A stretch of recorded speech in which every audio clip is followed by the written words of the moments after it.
E então, está tudo preparado? Periquiva! Sim! Conforme suas ordens. Mesmo que seja um homem valente do Desdark, se não tomar o extrato, ele será um simples homem. Mas que prazer em vê-la, Kuro. Estou infinitamente agradecida por ter vindo.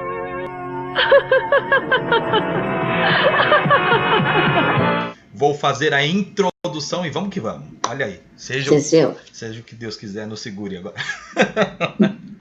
Senhoras e senhores, aqui é o Alex Rangel, mais conhecido como Maestro Céu Azul dos Ministros do Riso. Estou aqui na Fênix Tokukon, um evento totalmente dedicado ao Tokusatsu. E estou aqui com a minha querida, amada Zódia Pereira. Tudo bem, Zódia?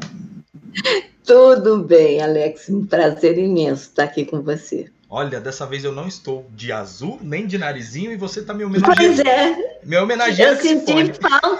Eu senti falta do seu narizinho. Se viu? E eu vou te dar um de presente, um igualzinho meu, quando eu for aí de novo. Zódia, em primeiro lugar eu quero te agradecer, porque nada mais justo e nada mais... como é que eu posso dizer?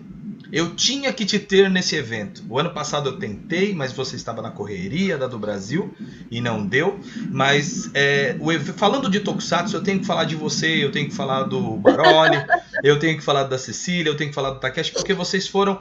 Se o Cavaleiros do Zodíaco teve o boom com Hermes e companhia, o Tokusatsu teve um boom com vocês. E vocês são os medalhões do Tokusatsu. E os fãs precisam disso, dessa essência. A gente nem sabia disso, viu?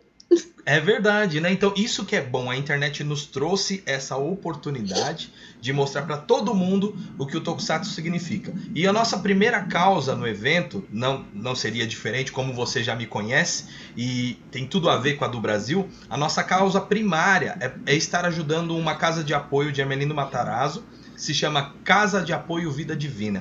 É uma casa que traz os familiares e as crianças com câncer de fora do estado para São Paulo para serem tratados. Olha que coisa linda. E aí a gente está fazendo esse trabalho todinho, porque o fã de Tokusatsu, de herói japonês, até do anime, ele aprende muitas coisas boas através do que ele assiste, mas muito mais é emocionante e mais aceitável e mais uma aprendizagem gigantesca por causa de vocês, dubladores. Por causa de vocês, a essência de vocês, o amor de vocês em traduzir essas obras pra gente. Então, eu quero te agradecer por isso. Imagina. Bom, vamos ao jogo de perguntas. Eita, nós! Tinha que ter passado antes, isso não vai. É verdade. Eu lembro da primeira vez que eu cheguei aí, você disse assim pra mim: eu de palhaço, e você fez uma pegadinha comigo. Você só olhou pra mim, eu tava com... O pessoal de casa vai saber disso agora. Eu estava lá, todo bonitão, cara branca, cabelinho azul, e eu falei: então vamos começar. E você olhou muito séria pra mim e disse assim: você já assinou o contrato? A gente já assinou algum contrato? Eu falei: não, então pode ir embora. Eu fiquei branco na hora, você lembra disso? Não! Aí eu falei: nossa. Aí você falou: te peguei, e começou a rir de mim. Eu falei: nossa, pegou o palhaço, conseguiu. Eu também tenho o meu lado de cão. Veio da Emília, né? Tempos atrás. Pois é. Zódia, o fã de Tokusatsu gosta muito de você porque você fez uma personagem no Jiraiya, ao lado do Baroli, que ela era uma vilã e esteve desde o primeiro ao último episódio, e o Hermes fez o menininho, né, o Manabu, que era o Takumi Hashimoto.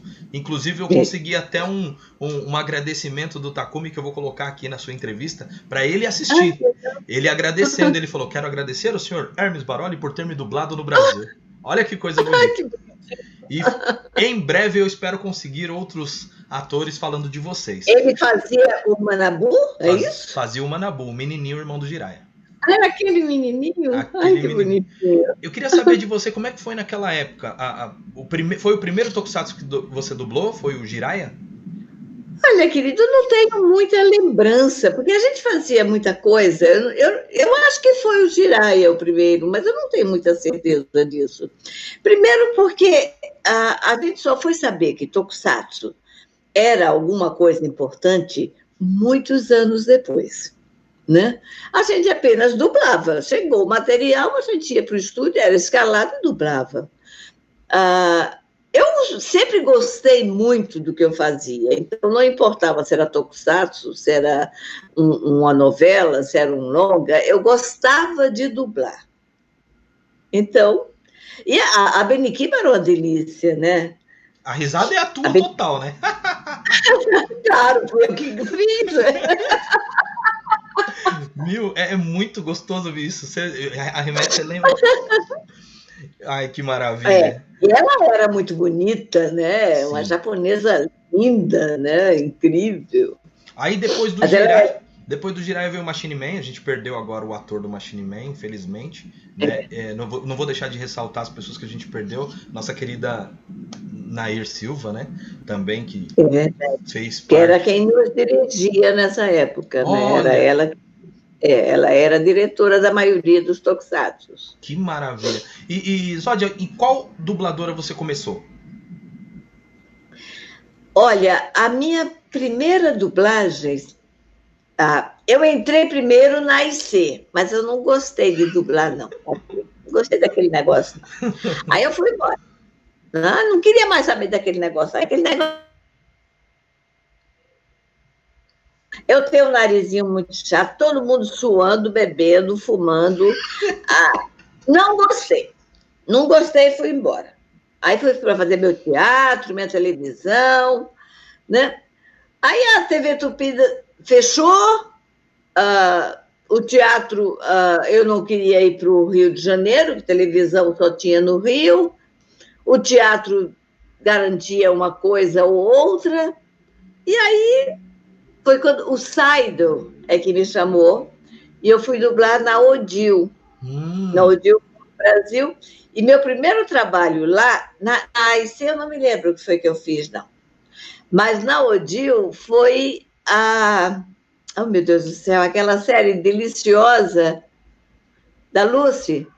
I Love Lucy. I Love Lucy. Uau, que delícia. Eu não me lembro o que é que eu fiz. Eu devo ter feito alguma participação, né? Mas foi a minha primeira coisa que eu fiz, que eu me lembro, foi o I Love Lucy. Nossa, que delícia. E de todos esses que você... Eu gosto assim, desse papo... Você sabe, me conhece muito bem. Eu não gosto muito de ficar focando em personagem. Eu gosto das histórias, né? Eu gosto dos bastidores. E se você me perguntar de personagem, aí você está perdido, porque eu não sei nada. E o engraçado... O engraçado é que forma os anéis, né? Os primeiros 6 gravam... muita gente não sabe. Eu gosto disso. Você falou da outra vez isso pra gente. Como é que é o tempo de dublagem? Para o pessoal entender que vocês não lembram do que vocês fazem muitas vezes, você não grava de uma vez, você grava aos picados. Às vezes uma cena um dia, outro dia. Isso é considerado anel, né? É anel que fala? Né? Não. O anel, não. O anel a gente pode chamar como... Hoje o anel é estipulado como a base econômica do nosso trabalho, né? O anel é uma divisão... Quando a gente recebe o filme para a produção, a gente pega o filme e ele é decupado em pedacinhos. Porque antigamente, para dublar, chegava o filme, né? O filme mesmo, né? E era cortado um pedacinho do filme, entre uma pausa e outra cortava, e aí eles dobravam assim e passavam na máquina para a gente dublar. Por isso o anel, ou loop, como chama no Rio de Janeiro, o nome vem dessa coisa de cortar. Então eles faziam assim, botavam na maquininha, e aí tinham bip, bip, bip, bip, entrava a ceninha, a gente... Tanto que naquela época, quando a gente dublava, a gente ensaiava com o som, depois eles tiravam o som para a gente poder gravar, porque só tinha 2 pistas. Então não dava para gravar ouvindo, a gente decorava e fazia. Então o anel vem daí.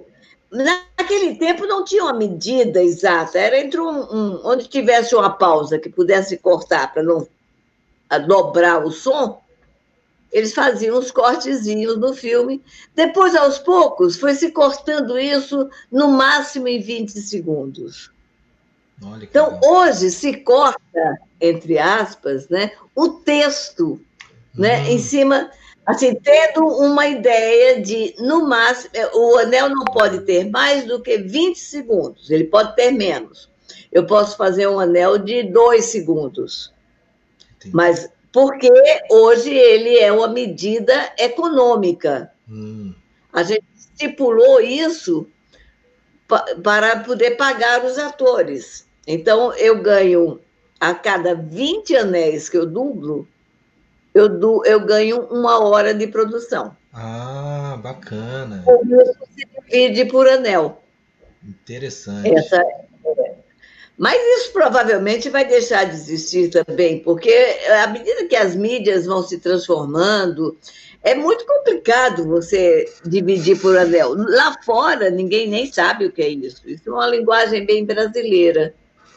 Né? Lá fora, você ganha por hora, mas pelo que você produz dentro daquela hora. Ah, entendi. Que sensacional. Aqui não. Aqui você tem essa linguagem que tem assim, quase 50 anos, por causa dessa história de cortar o filme. E porque, por exemplo, nos Estados Unidos, agora eles estão começando a dublar, eles nunca dublaram lá. Bacana. E o Hermes está lá, né?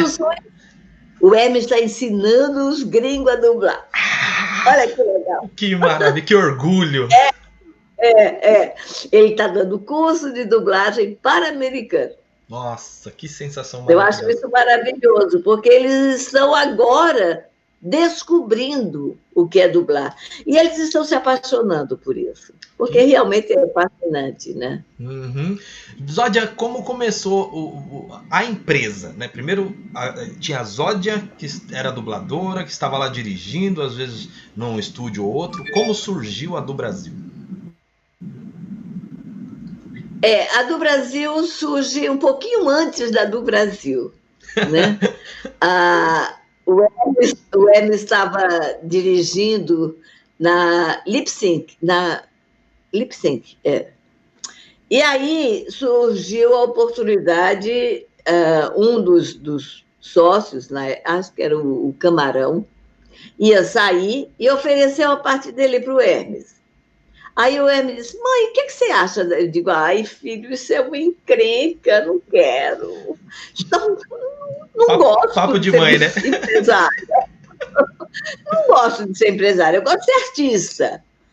Ah, mãe, mas é uma coisa legal, porque aí a gente pode fazer o curso que eu quero tanto. Ah, bom, então vamos fazer. Aí a gente entrou como sócio na Lip Sync. Só que o projeto do curso do Hermes era muito específico, não era mais um cursinho de dublagem. O Hermes queria realmente especializar profissionais nisso. Bacana. E os nossos sócios, na época, viram nisso uma mina de ouro. Né? E aí foi o nosso grande conflito na época. Aí nós saímos, e aí o Hermes disse, mãe, vamos fazer? Vamos nós? Tá, vamos experimentar, né? Aí fomos nós, nessa época a gente convidou, inclusive, o Sérgio Moreno, que foi foi nosso terceiro sócio na época da fundação da do Brasil. E aí começamos a do Brasil com o foco da escola. Né?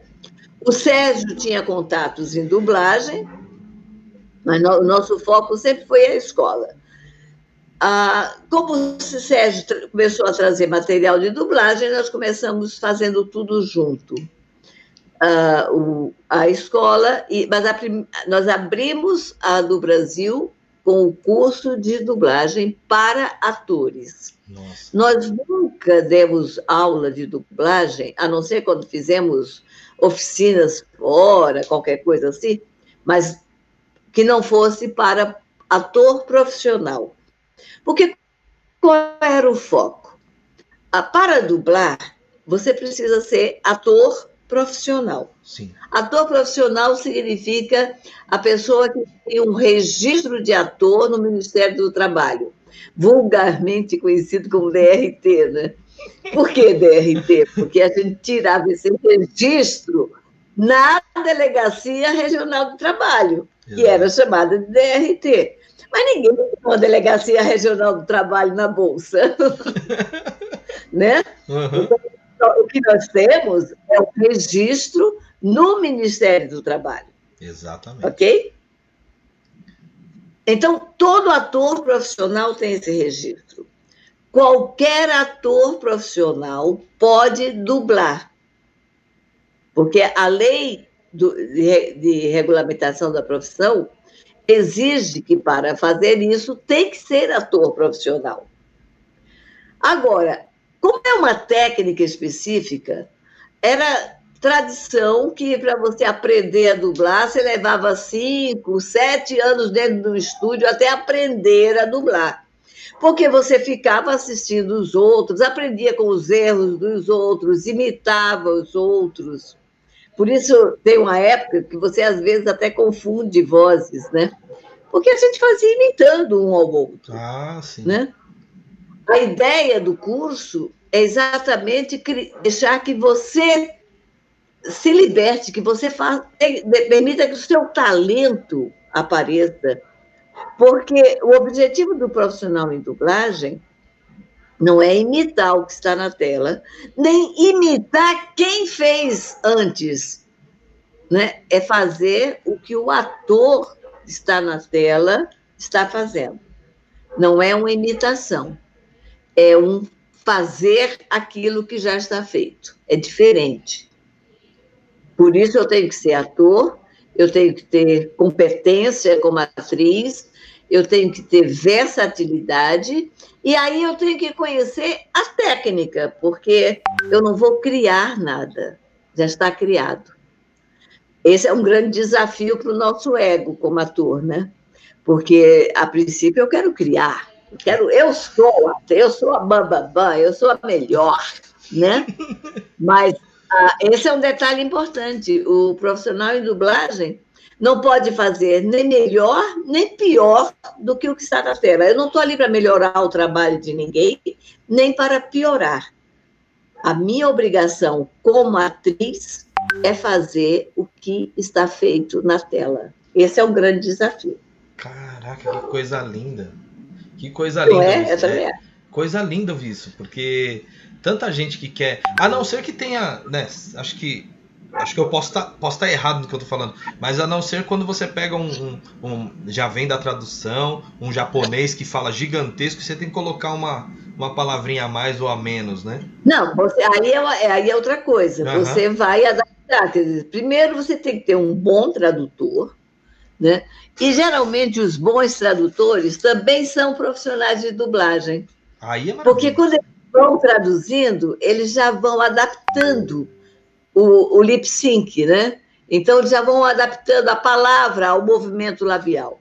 Quando você tem um bom texto traduzido, fica muito fácil dublar. Mesmo assim, muitas vezes, eu tenho um tempo que eu preciso de movimento labial, né? E o tempo do ator.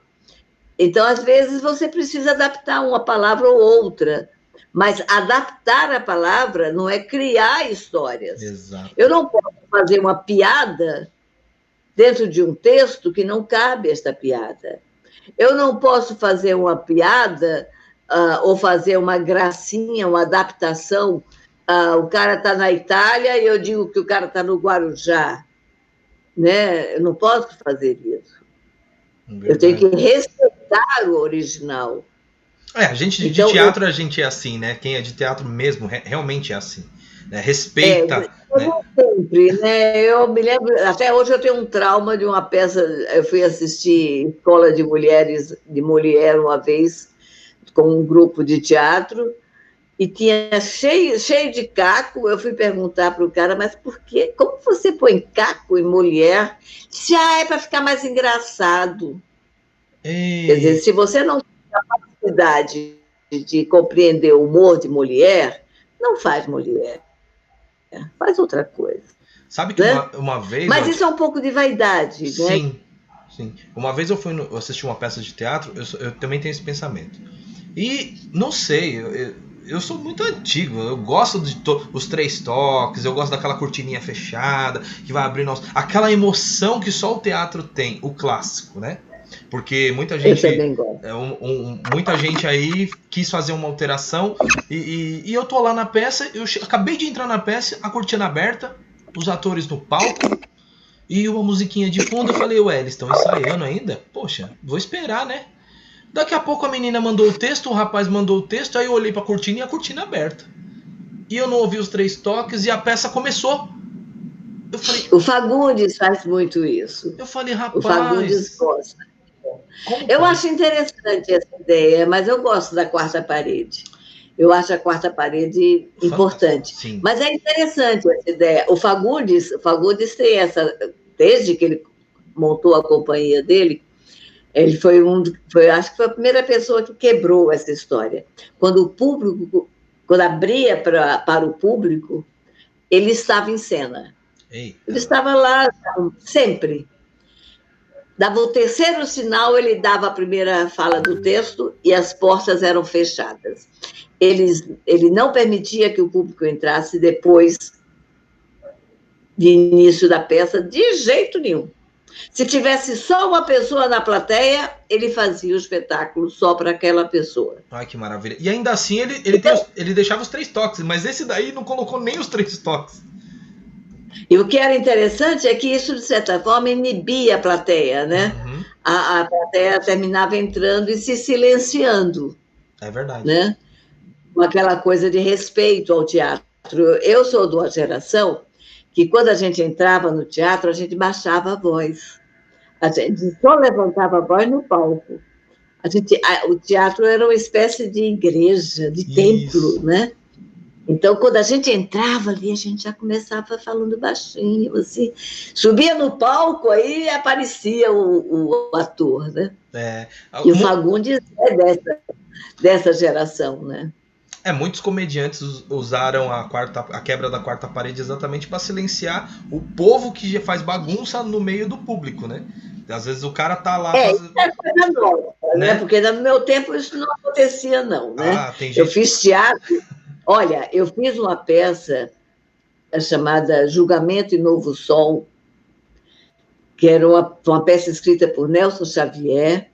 Ela foi montada pela primeira vez pelo Movimento de Cultura Popular de Recife, que era o MCP, que era um grupo de intelectuais e artistas que levava arte e cultura para o povo em favelas, e, sabe, lugares. Era um trabalho belíssimo que depois, com a ditadura, foi fechado, né?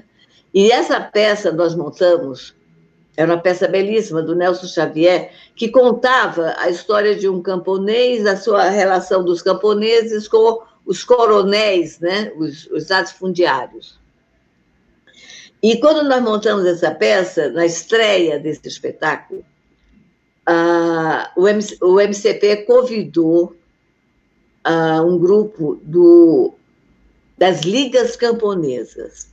As Ligas Camponesas eram antecessoras do hoje MST. Olha! Né? Era um trabalho belíssimo que foi deputado, inclusive, era Francisco Julião, que fez um trabalho belíssimo de juntar camponeses, de conscientizar, de levar educação, de levar a alfabetização, e a gente fazia teatro para esse pessoal. E aí, eles convidaram as ligas camponesas para assistir esse espetáculo no Teatro Santa Isabel, que era o Teatro Municipal de Recife, que era um teatro belíssimo, um teatro municipal, sabe, com todo aquele luxo, Foi um escândalo isso, né? Porque a sociedade pernambucana ficou chocadíssima vendo aquele povinho sujo, pobre, entrar naquele teatro maravilhoso deles, onde eles iam de longo, né? Era uma coisa muito, né? De repente, o MCP abre o Teatro Santa Isabel para as ligas camponesas. E esse espetáculo foi uma coisa, eu jamais esqueci, eu tinha uns 16 anos, acho, quando eu fiz, o teatro lotado, e aquelas pessoas, primeiro maravilhadas diante daquele luxo, né, veludo, né, aquelas coisas assim, e depois se vendo a sua história sendo contada no palco. Nossa, que lindo. Esse público assistiu aquele espetáculo com um respeito religioso. Quando terminou o espetáculo, eles queriam matar o ator que fazia o coronel, né? Mas que era o Luiz Mendonça, que veio para o Rio de Janeiro, trabalhou muito tempo no Rio. Mas foi a coisa mais... o delírio deles assistindo aquele espetáculo, eu jamais esqueci. E não interromperam o espetáculo em nenhum momento. Olha, meu Deus, coisa linda. Quando você vai hoje num teatro e vê o cara com o celular, tocando celular, atendendo celular, Luizia filmando, isso é coisa de falta de educação mesmo. Exatamente, olha só. Zódia, do que você mais, assim, gosta hoje? Lógico que agora a mente, a vontade... nas suas horas vagas, assistir um filme, ler um livro, conta aí pra gente, um hobbyzinho. Eu faço um pouco de tudo. Eu faço um pouco de tudo. Eu não tenho visto muito filme, não, eu não tenho muita paciência. Eu gosto, mas eu gosto de ver filme em cinema, mas há muitos anos que é muito raro eu ir a um cinema, porque eu não gosto de sair sozinha. Eu, quando assisto um filme, por exemplo, vejo um filme na Netflix, eu assisto o filme, eu não fico procurando a voz de fulano, a voz de Beltrano, eu me envolvo, eu sou espectadora, de verdade. Isso é gostoso. Né? Mas o que eu gosto mesmo é de cuidar do Brasil. Que maravilha, maravilha, é algo magnífico. Eu estava conversando com um menininho, o Rafael Pinheiro, do canal YouTube, né, que agora ele estava contando a história dele, que ele fez dublagem na Herbert Richards, depois ele saiu, depois ele se envolveu com a música e tal, e aí ele falou uma coisa que eu já lembrei de você na hora. Ele falou para mim na entrevista assim: cara, eu tô feliz porque, eu falei assim, o seu trabalho também é social, né, em questão do pessoal que tem problema de visão e tal. Aí ele começou a chorar e falou que tinha 2 fãs dele que estavam traduzindo as músicas que ele fazia em braille. Aí eu falei, olha aí, ó, do Brasil tem um papel muito importante nesse lado aí também, as empresas de dublagem, mas eu lembrei muito de você, Zódia, do que você falou da ação social, e o principal, né, a questão social. Você fala, o Hermes fala, e eu acho lindo. E tem muita gente que gosta de Tokusatsu e não sabe disso. Eu gostaria que você falasse um pouquinho. Eu acho muito importante a gente falar, que é uma coisa, se fala muito que dublagem tem esse aspecto de inserção, né? Dublagem, em primeiro lugar, ela tem a importância cultural de trazer um produto feito em outro idioma para o povo brasileiro. Como eu pego um livro de Shakespeare e vou ler em português. A função é a mesma. Isso é fundamental. Claro, a partir daí, eu consigo inserir um maior número de pessoas assistindo esta obra, porque legenda é importante para quem tem problemas auditivos. Porque se eu não consigo ouvir, eu preciso ler. Exato. Mas se eu ouço, mas eu prefiro o original, então assiste no idioma original. Que bom que você fala inglês, que você fala mandarim, que você fala francês. Que maravilha! Assista a obra no original. Se você não conhece o idioma, assista dublado. Deixe de ser besta, como diz na minha terra, sabe? Deixe de ser besta e veja o filme. Porque enquanto eu estou lendo legenda, eu não estou vendo o filme. Exatamente. E filme não foi feito para ser lido, a não ser que eu tenha uma deficiência auditiva. Então, eu preciso ler para entender o projeto. Uhum. Mas se eu não tenho uma deficiência auditiva, eu preciso ver o filme por inteiro. Mesmo que a legenda, o filme esteja em português e tenha uma legenda, eu vou perder o filme. É verdade. Você falou tudo. Porque o movimento natural dos meus olhos é procurar o movimento da legenda. E eu perdi o movimento, uma expressão do ator. Eu perdi alguma coisa muito importante da dramatização daquela obra. Verdade. É verdade.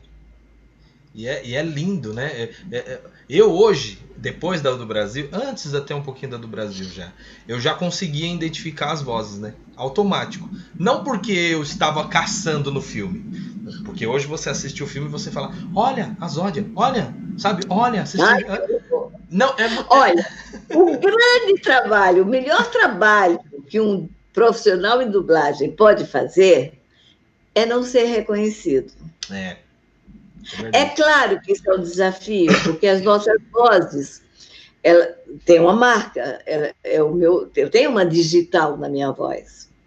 Mas eu adoro, eu costumo comentar muito de alguns trabalhos do Hermes que eu assisti e que eu reconheci na metade do filme. Por essa digital que às vezes, né, aparece. Sim. Mas quando o trabalho do ator é bem feito, você esquece essa digital, Exato. porque você vê apenas o filme. Então, esse é um grande desafio para o ator, que adora se aparecer, que quer ser reconhecido, quando o melhor trabalho dele é quando ele não é reconhecido. Verdade, é verdade. Você acredita que eu só conheci quando eu fui fazer a pesquisa do Brasil, quando a gente fez a entrevista, eu não lembrava da Lady M que você tinha feito. Ai, que eu amo! Não lembrava da Lady M, não lembrava da doutora Sanzória, não lembrava. Aí eu falei, rapaz, ela fez... E o engraçado é que ela só tem uma coisa em comum, a risada. Porque quando eles precisavam de uma risada, era minha. Porque o timbre vocal sempre mudando, sempre ali encaixando. Na verdade, não é, a gente não muda o timbre, não existe. Isso também é outra fantasia. Você não muda, mas é que quando a sua interpretação está dentro do trabalho que está na tela, aquilo é tão natural e tão orgânico que você vê o ator da tela, você não ouve a minha voz. Que bacana. É quando a minha voz entra e casa de tal maneira com aquela atriz que ela é a voz daquela atriz e não a minha. Essa é a magia. Eu perguntei para os outros dubladores, vou perguntar isso para você. Um momento constrangedor, um momento assim, se você no meio da rua fazendo uma comprinha, alguém, você faz a voz de não sei, já aconteceu algo? Olha, por incrível que pareça, isso aconteceu comigo com uma experiência muito rica. Você citou que eu fiz a Emília. A Emília também usava uma maquiagem que era irreconhecível. Né? Ninguém conhecia a Emília, o rosto da Emília. E uns 5 anos depois, acho que quase 10 anos depois, eu estava num determinado lugar falando com alguém e uma pessoa bateu no meu ombro e fez assim, você fez a Emília, não foi? Ai, meu Deus. Eu olhei para ela e disse, fiz? E como é que você sabe? Desconheci sua voz. Eu fiquei muito emocionada, porque isso quer dizer, ela era jovem, quer dizer, ela em criança gravou a minha voz naquele personagem. Nossa. E jamais esqueceu a minha voz na Emília. O chato dessas vozes marcantes na dublagem, na verdade, essas vozes que você... Nossa, ligaram a TV? Isso é muito chato. Isso não é... Eu não acho que seja um elogio. E isso só acontece porque a dublagem, durante muitos anos, ela foi um mercado muito restrito. Apesar de que todos os atores, qualquer ator pudesse fazer dublagem, esse mercado era restrito, era fechado, era pequeno. Quando a gente montou a do Brasil, o Hermes costumava dizer que o nosso slogan era abrindo a tampa da panela. Que legal. E por que a panela? Porque era uma técnica, não era fácil fazer. Então, muita gente entrava e saía, porque não aprendia, não tinha tempo de aprender. E aí ia ficando cada vez mais restrito. O mesmo fulano fazia 5, 6, 10, 15. Então, você assistia, ia ligar a TV, era a voz A que fazia a voz B, que fazia a voz 5, era a risada 45, sabe? Eram os mesmos sempre. Por isso a do Brasil incomodou muito quando nós entramos. As pessoas não gostaram muito. Ô, louco. Eu estou na turma 180. Turma 180 com uma média, eu vou dizer, de 6 alunos, porque o nosso máximo são 8 alunos por turma. Você faz um número aí de quantos profissionais passaram. Uhum. Desse tanto, muitos poucos ficaram no mercado. Primeiro, porque o mercado não permitia. Mas os que ficaram, hoje, em nenhum estúdio, pelo menos em São Paulo, se consegue fechar um filme sem ter 30%, 40%, 50% de ex-alunos do Brasil. Eu tenho muito orgulho disso. Apesar de muitos nem falarem que foram nossos alunos. Mas a gente tem muito prazer em olhar numa escala, em qualquer lugar que nós entramos, dizer, esse foi meu aluno, esse foi. E não só em São Paulo, em Belo Horizonte, no Rio. Eu tenho alunos do Brasil. Ah, que maravilha. Nossa. E eu acho isso maravilhoso.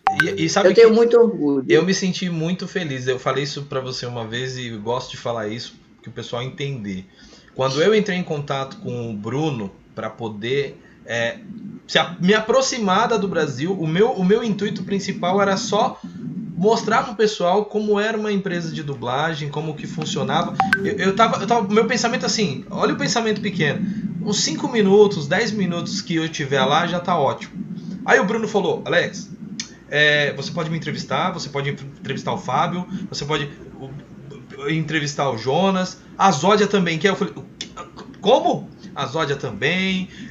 Aí eu falei, aí eu pensei, bom, então a gente vai chegar lá, fazer uma entrevista das 10 ao meio-dia, ou das 10 às 11, rapidinho. A gente ficou até as 8 da noite. Eu falei, meu Deus, a gente não atrapalhou ninguém, foi gostoso, foi uma coisa linda. E eu trago isso. A do Brasil, um dos focos do Brasil, da missão do Brasil, é divulgar a dublagem. Divulgar a dublagem não como uma coisa especialíssima, mas exatamente mostrando ao público esta arte, este trabalho.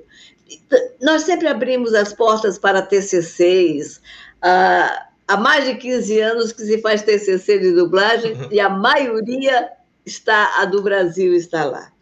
Nós sempre abrimos, nós sempre estivemos abertos para conversar sobre esta arte. Nós queremos desmistificar e mostrar que qualquer pessoa, desde que se prepare, desde que estude, desde que se especialize, pode ter essa profissão. É uma profissão como qualquer outra. Há pouco tempo, nós fomos vítimas de muitos barulhos, né, na internet. Né? Aliás, desde que nós começamos, né, nós tivemos muito problema. Porque a do Brasil trabalha com aluno. A do Brasil trabalha com atores, que, por acaso, alguns são especializados pela do Brasil na dublagem. Né? Então, eu trabalho sim, porque não são atores, fizeram curso de teatro, ou vêm do palco, se especializaram. Nosso curso é um curso de 1 ano, né? Então, eu trabalho, sim, porque eu confio no resultado do que eu ofereço. Tem algumas escolas por aí porque eu sei que dizem para os seus alunos, você terminou o curso, agora você vai para o mercado, quando você estiver bem lá, você volta e você trabalha comigo. Então, eu não confio no meu trabalho, eu confio. Eu confio. Eu também. E eu sei que a maioria dos meus alunos são muito bons, cara. Daí, agora mesmo, aí a Funimation está provando isso. É verdade. Eu trabalho com profissionais, atores, que tenham feito o nosso curso ou que já estejam no mercado.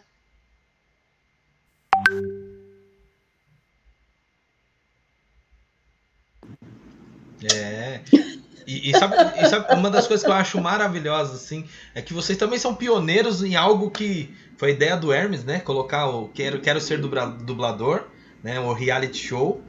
Esse era um projeto que o Hermes sonhou muito tempo. Lindo demais. Você vê todas as dinâmicas, né? É a chance da pessoa...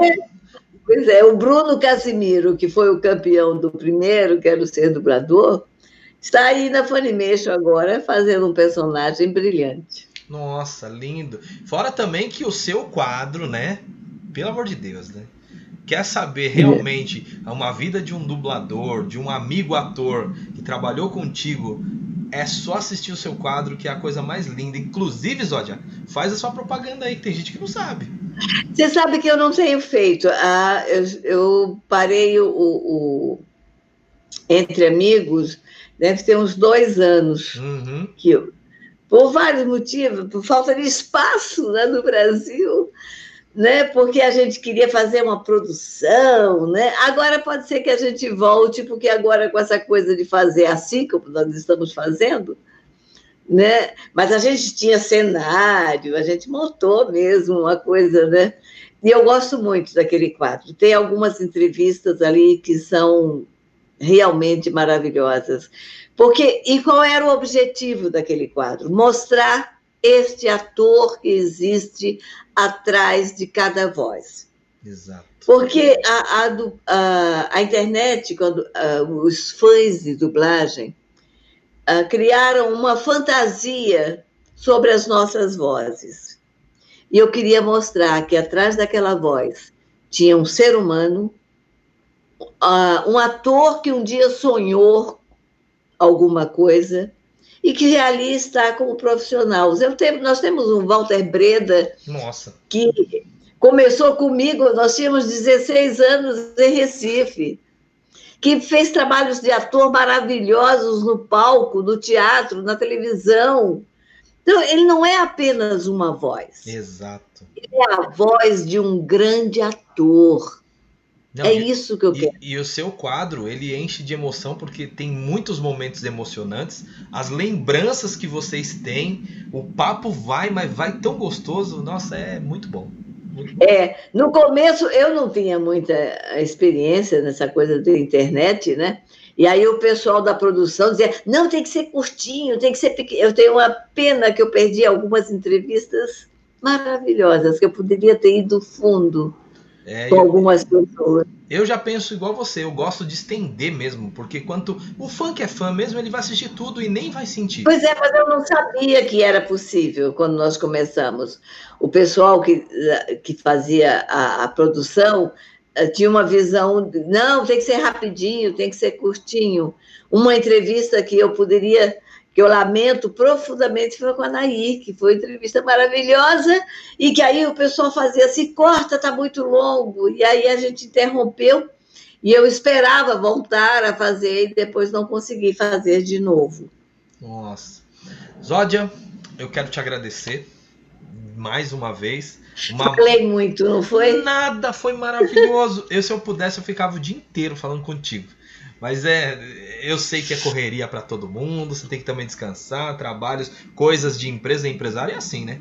Tem que resolver pepino, coisa dali. Quero te agradecer mais uma vez pelo amor de pessoa que você é, pela amizade que nasceu e eu tenho orgulho disso, né? Parabéns por essa empresa maravilhosa, parabéns pela sua vida, pela vida dos seus filhos. Ai, meu Deus do céu, tenho orgulho de todos vocês e deixa um recado de...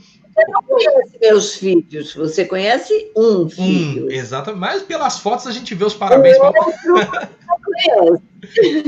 Mas a fotinha eu conheço. Então manda um recadinho para esses fãs. O também é professor. Olha, que maravilha! Do quê? É. De dublagem também? Ele é professor. Não, ele não é ator. Ele é jornalista e é publicitário. Ele trabalha com marketing na Folha de São Paulo e é professor da Fundação Getúlio Vargas. Que maravilha! Olha, que orgulho, hein? Só arranca sorriso da mãe, né? É. Muito obrigado. Dê um recado de amor para esses fãs de Tokusatsu. Fique à vontade. Olha, o que eu posso dizer é isso. Você é fã, você gosta, você tem vontade de seguir esta profissão? Se prepare. Vai fazer um bom curso de teatro, depois faz um bom curso de especialização e vem brigar nesse mercado. Não briga com a gente, vem brigar junto com a gente, vem ser um profissional. Lembre, respeitem esse trabalho. Eu acho isso uma coisa muito importante. Às vezes, alguns fãs, eles têm eles tomam posse das nossas vidas e acham que podem dizer coisas sobre a gente que não são muito delicadas. É verdade. Nós estamos aí, sim. Nós somos profissionais. Nós oferecemos para você sempre o melhor. Esteja certo disso. Cada trabalho que você vê no ar, seja de um profissional que você nunca ouviu falar, ou seja de um profissional que você conhece há 30, 40 anos, ele foi feito com muito carinho para você. Ele foi feito com muito respeito. Então, respeite este trabalho. Olha que lindo. Nós respeitamos você e queremos que você nos respeite também.